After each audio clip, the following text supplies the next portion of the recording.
India की number 1 choice Bharat matrimony. लेकिन Geneva वार्ता के बाद मिडिल ईस्ट के आसमान पर अमेरिकी कंट्रोल, यह खबर देखिए जरा। 24 घंटे में 50 से ज्यादा अमेरिकी फाइटर जेट पहुंचे मिडिल ईस्ट। करीब 86 F-35 और F-22, F-16 की तैनाती। अमेरिकी एयर पावर की नई तैयारी से हड़कंप, अवैक्स और F-15 जेट भी मिशन में शामिल। इतनी खतरनाक डिप्लॉयमेंट और ये बातें, ये इंटरप्रिटेशंस जो अभी दीपक बोरा सर कर रहे थे, जाहिर है ईरान के लिए भी ये समझना और ये कंक्लूड करना कि उसके लिए मुसीबत का सबब हो जाएगा। वो जो पूरी तरह से तंदुरुस्त है, अगर उसको थोड़ी बहुत बीमारी होगी तो वो झेल जाएगा, लेकिन वो जो पहले से ही एक्चुअली वेंटिलेटर पर पड़ा हुआ है, उसको अगर कुछ मार पड़ेगी तो वो जीवित रहेगा भी कि नहीं। और ईरान की स्थिति तो हम सब जानते हैं कि इस समय कैसी है। अंदर जो रिवोल्ट हुआ, अपराइजिंग हुई, वो भी क्यों हुआ आपको मालूम है। ऐसे में Shubhada Chaudhary, actually Iran face saving क्या खामेनेई, क्या उनका जो पूरा डिस्पेंसेशन या मल्टी लेयर वहां जो कहा जाता है कि अब तो वहां डिसेंट्रलाइजेशन हो गया है, क्या ये सारी की सारी लेयर्स इस बात को समझ रही हैं और कोई मिडिल पाथ आज नहीं तो कल ऐसा कर दिया जाएगा कि हमारी भी इज्जत रह जाए और अमेरिका जो कहा जा रहा है वो भी मान लिया जाए, या ये नहीं होगा?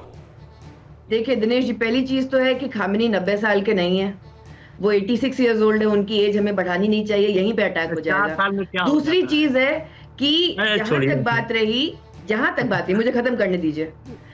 हमें टीवी डिबेट पे आके सही फैक्ट्स बोलना है, आप एज बढ़ा के मत बोलिए। दूसरी चीज है कि जॉन किरियाको जो विसल ब्लोअर है CIA के, उनका ये कहना है कि उनको कर्नल डग मैकग्रॉगर से ये इंटेल मिली है कि ईरान के पास हाइपरसोनिक मिसाइल्स हैं जो USS अब्राहम लिंकन या जेराल्ड फोर्ड को डुबा सकता है, जिसमें ऑलरेडी 25,000 से ज्यादा 50,000 सेलर्स हैं। ये जॉन किरियाको का कहना है, ये विसल ब्लोअर है। दूसरी चीज है, ईरान क्या करेगा। देखिए ईरान में बहुत सारी एथनिक डिविजन्स हैं। पर्शियंस वहां 40 to 50% है, बाकी अजेरी, कुर्द्स हैं, बलूची हैं, बहुत सारी हैं, तुर्कमेन हैं, क्रिश्चियंस हैं, ज्यूज हैं, जो चाहती नहीं है कि ईरानियन रिजीम रहे क्योंकि वो बहुत स्ट्रांगली डोमिनेटिंग है। At the same time Israel की गवर्नमेंट भी 7 अक्टूबर के बाद क्या प्रोपेगेंडा खेल रही है वो वहां के इजरायली लोगों को भी पता है। ट्रंप चाहते हैं वॉर हो, नहीं चाहते। कौन चाहता है? लिंडसे ग्राहम चाहते हैं, मार्को रूबियो चाहते हैं, JD वैंस चाहते हैं, स्टीव विटकॉफ चाहते हैं, जैरेड कुशनर चाहते हैं, क्योंकि ये सब मर्चेंट्स ऑफ डेथ हैं। इनको आर्म्स लॉबी से, इनको ऑयल कंपनी से, इनको डिफेंस लॉबी से पैसा मिलता है और ये इसी तरीके से इनका जीवन निर्वाह होता है। और अमेरिका 1776 से लेके आज तक 400 देशों में रिजीम चेंज कर चुका है। वो कोटरी जिसका आप नाम ले रही हैं, जो वॉर हंग्री है, या डोनाल्ड ट्रंप जो नहीं चाहते युद्ध, किसकी चलेगी अमेरिका में? देखिए ट्रोजन हॉर्स और फिरिक विक्ट्री में किसी की विक्ट्री नहीं होती है। हमेशा लॉस वहां के लोगों का होता है। रिजीम सर्वाइव करेगी। मैं कह रहा हूं कि वेनेजुएला के मामले में भी ये कहा जा रहा था कि डोनाल्ड ट्रंप ये नहीं चाह रहे थे, लेकिन उनसे वो करवा दिया गया जो हमने सबने देखा। तो क्या यहां ईरान के मामले में भी वो लॉबी वो करवा देगी? वो लॉबी जो हथियार बेचकर पैसे कमाती है, वो जिसके बारे में आप कह रही हैं वो डेथ मर्चेंट है, क्या वो करवा ले जाएंगे इस बार भी ट्रंप से वो जो वो नहीं चाह रहे हैं? लेकिन मैं इसके पहले एक खबर दिखाता हूं आपको, देखिए जरा अमेरिकी फाइटर्स की तैनाती के संदर्भ में। जॉर्डन, कहां कितने सारे फाइटर जेट्स कहां कैसे तैनात हैं। और जनरल कुलकर्णी, अगर आप मेरे साथ आ जाएं, जब मैं ये एक्सप्लेन कर रहा हूं आप इसके मायने भी समझा दें। क्या इसमें भी, क्या ये कुल मिलाकर कहीं पर भी क्या ये आर्बिट्रेरीली होता है या इसके लिए पूरा दिमाग लगाया जाता है? जरा हमारे दर्शकों को बताइएगा। ये देखिए जॉर्डन में 12 से ज्यादा F-15E यहां पर तैनात हैं। A-10 थंडरबोल्ट सेकंड की तैनाती भी यहां पर हो रही है। ये देखिए जरा अल उदैद कतर में, ये भी देख लीजिए F-22 रैप्टर यहां पर तैनात किए गए हैं। अल उदैद एयरबेस कतर में F-22 रैप्टर्स यहां पर तैनात हैं। F-16 जेट्स की तैनाती भी यहां पर है। और Al Dhafra airbase UAE F-35A lightning second के स्क्वाड्रन मौजूद है यहां पर। अरब सागर में जैसा मैंने आपको बताया, यूनाइटेड स्टेट्स का USS अब्राहम लिंकन 15 F-35C के साथ यहां पर मौजूद, और यहां पर F-18 सुपर हॉर्नेट की भी तैनाती।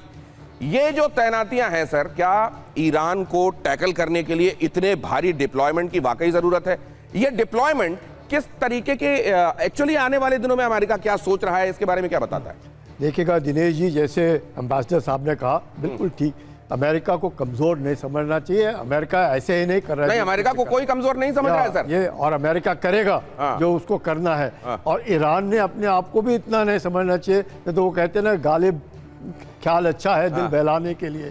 सवाल ये है कि अमेरिका इतना डिप्लॉयमेंट इसी मकसद से कर रहा है कि अमेरिका के 20,000 ट्रुप्स हैं बेसिस में मिडिल ईस्ट में।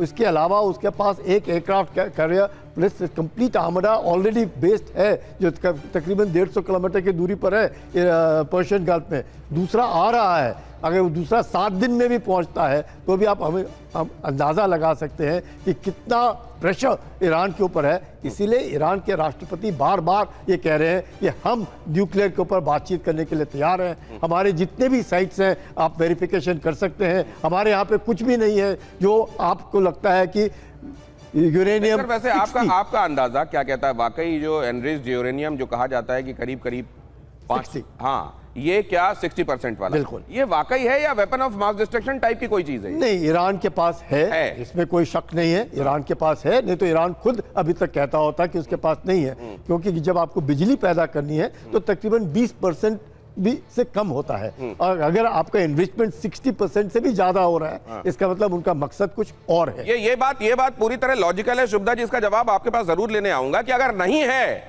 तो नहीं कहने में दिक्कत क्या है ईरान को? क्यों वो इस पर अड़ा हुआ है कि ठीक है हम अपने हिसाब से चलेंगे, हम तुम्हारी शर्तें नहीं मानेंगे? यही कहा गया ना। देखिए जरा, ट्रंप की शर्तें मानने को तैयार नहीं है ईरान। परमाणु समझौते पर अटकी वार्ता, डिप्लोमेसी को और आगे बढ़ाना मुश्किल। व्हाइट हाउस ने इजराइल को दिया बड़ा संकेत, कभी भी ईरान के खिलाफ सैन्य विकल्प पर फैसला हो सकता है। इजराइल के चैनल 12 की रिपोर्ट में ये बड़ा दावा कि कभी भी अब ये जो जिसको लेकर दुनिया सोच रही है कि ये टल जाए स्थिति, ये टलती दिखाई नहीं दे रही है। चैनल 12 की तरफ से खुद दावा किया गया है। अब सवाल यह है कि बहाने बनाकर अगर ये किया जा रहा होता अमेरिका की तरफ से, जैसे इराक के संदर्भ में ये जो कहा गया था कि व्यापक नरसंहार की क्षमता वाले हथियार उसके पास हैं, वेपन्स ऑफ मास डिस्ट्रक्शन, बाद में ऐसा कुछ निकला नहीं था। वैसा ही बहाना अगर ईरान के संदर्भ में भी लिया जा रहा होता तो ईरान इस बात को डिनाई क्यों नहीं करता कि हमारे पास इस तरह का एनरिच्ड यूरेनियम है, हमने उसको इतना प्योरीफाई कर लिया है कि उससे परमाणु बम बनाए जा सकते हैं। शुभदा चौधरी जी, ये बात दमदार है। देखिए दिनेश जी, एक चीज तो है कि अगर 60% से ज्यादा एनरिच्ड यूरेनियम है तो खामेनी ने फतवा भी डाला हुआ है कि ईरान कोई न्यूक्लियर अटैक नहीं करेगा। लेकिन इसके अलावा एक लीक है कि खामेनी ने स्मॉलर न्यूक्लियर वॉरहेड्स के लिए पॉजिटिव रिस्पॉन्स दे दिया है आफ्टर लास्ट ईयर। दूसरा चीज है, ईरान की प्रॉब्लम क्या है? ईरान ये बोलता है कि हम न्यूक्लियर ओपेसिटी के बारे में अगर बात करते हैं तो आप इजराइल की भी बात कीजिए कि उसके पास दिमोना फैसिलिटी में कितने न्यूक्लियर वेपन्स हैं। ईरान के पास होगा भी तो होगा, 9 से ज्यादा न्यूक्लियर वॉरहेड्स नहीं होंगे। वो तो बात कर रहा है कि सिमेट्रिकल वॉरफेयर हो। अगर न्यूक्लियर ओपेसिटी अगर है इजराइल को तो क्यों है? लेकिन क्या इस दुनिया में क्या उसने देखा नहीं है कि वेनेजुएला के साथ क्या हुआ है? ये वाली दुहाई दी जा सकती है, लेकिन यहां तो आज भी जिसकी लाठी उसकी भैंस बहुत जगह पर दिखाई देता है ना। तो फिर ये कहना कि इजराइल के पास ये है और हमको लेकर ये खुर्दबीनी से क्यों देखा जा रहा है? फिर मना तो किया जाता है हमारे पास नहीं। मैं आपके पास लौट रहा हूं। मैं खबर बताने के बाद ईरानी विदेश मंत्री अरागची की चेतावनी, परमाणु ऊर्जा विकसित करना ईरान का अधिकार है, हमको इससे कैसे वंचित किया जा सकता है? फ्लैश कीजिए। ताकत के इस्तेमाल की धमकी बंद करें अमेरिका, दबाव और धमकी से नहीं चलेगी डिप्लोमेसी कहा गया। हमले की सूरत में ईरान देगा निर्णायक जवाब। अगली खबर भी दिखाई है बहुत जल्दी से। जेनेवा वार्ता के बाद अमेरिका का बड़ा दावा, अमेरिका का लक्ष्य ईरान को न्यूक्लियर वेपन से रोकना कहा गया। जेडी वैंस ने कहा ईरान के खिलाफ सभी विकल्प खुले हुए हैं और जरूरत पड़ी तो आखिरी फैसला लेंगे। ट्रंप ने ये तय कर लिया है। जेडी वैंस ने इस बात को भी अंडरलाइन किया। अब जरा बहुत जल्दी से आपको ये भी दिखा देता हूं, देखिए जरा क्या हुआ है जेनेवा में। जेनेवा टॉक में जो हुआ वो मोटे तौर पर कैसे समझा जा सकता है उसको आपके सामने रखता हूं। ईरान अमेरिका के बीच में दूसरे दौर की ये वार्ता हुई, अप्रत्यक्ष वार्ता इसको आप कह सकते हैं। बातचीत ओमान की मध्यस्थता में हुई।